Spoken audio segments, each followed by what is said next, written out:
China Daily, an English-language state-run newspaper, has spent nearly $2 million in the past 6 months on US publications for propaganda purposes. Analysts believe the US Department of Justice, the DOJ, should introduce restrictions as soon as possible to stop Beijing's infiltration efforts.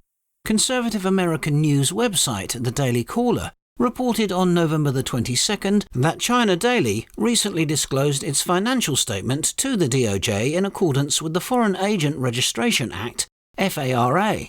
According to the statement, China Daily paid the Wall Street Journal more than $85,000 and the Los Angeles Times $340,000 for advertising campaigns between May and October 2020. It also paid the American publication Foreign Policy magazine $100,000, the British publication The Financial Times about $224,000, and the Canadian outlet Global and Mail over $132,000 for similar advertising campaigns. In addition, China Daily also paid several media companies more than $1.15 million for printing costs, including the Los Angeles Times, the Houston Chronicle, and the Boston Globe.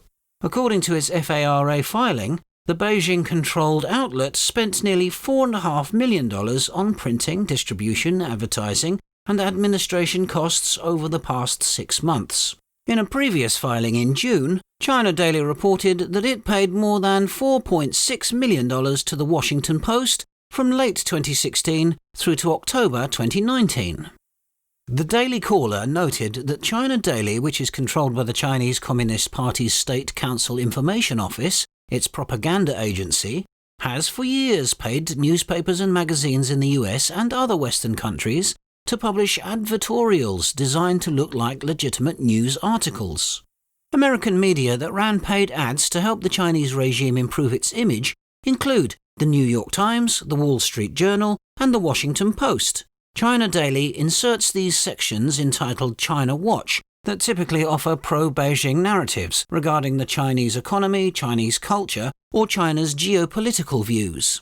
Chinese-Canadian writer Shong Suo believes that to discuss the issue of Western media helping China Daily with its propaganda efforts, we need to address a fundamental question. How should Western democracies view the CCP's tyranny?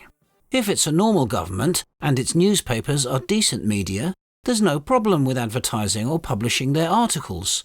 But the CCP is an extremely brutal dictatorship, and it has considerable economic and technological power to infiltrate, seduce, and coerce democratic countries. In order to commemorate the victims of the Tiananmen Square massacre in 1989, Shong Suo and her fellow pro-democracy activists sought to advertise memorial activities with a Chinese newspaper in Canada, but were bluntly rejected. Earlier this year, the US Senate Select Committee on Intelligence investigated the CCP's interference in the US election. It was discovered that in addition to using US social media platforms, the CCP also used its influence on traditional mainstream media to secretly implement its influence operations on the US election.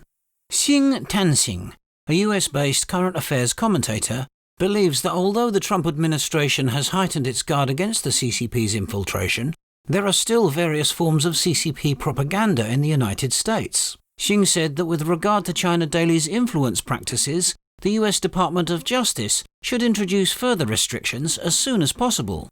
Since February of this year, the US State Department has designated 15 media outlets from China, including China Daily, as foreign missions working for the Chinese Communist government. According to media reports in August, the New York Times, the Washington Post, and the London-based Daily Telegraph all terminated their cooperation with China Daily earlier this year.